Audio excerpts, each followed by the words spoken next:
Hello friends, welcome once again. In this video, I'll be sharing with you how to make cornmeal.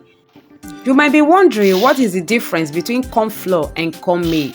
Cornmeal is usually made from yellow corn, which is grounded coarsely, while corn flour is more in powdery form, just like wheat flour. Transfer your corn into your blender and grind until you get your desired consistency. There are three types of cornmeal. We have coarsely grounded cornmeal, medium grounded cornmeal, and finely grounded cornmeal. The type of recipe you are making determines the type of cornmeal you are making. I'm in my right consistency. It is neither too powdery nor too coarsely. This is medium grounded cornmeal, and I'll be using it for cornflakes and corn dog. I've already made a video about how to make cornflakes. If you want to learn how to make cornflakes, I will leave a link to that video at the end of this video.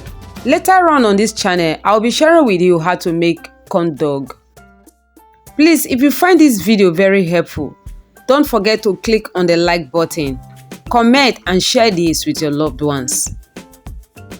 Please don't forget to store your cornmeal in an airtight container. If you are new to this channel, kindly subscribe and turn on the notification bell for more great videos. Thanks for watching. See you in my next video. God bless you.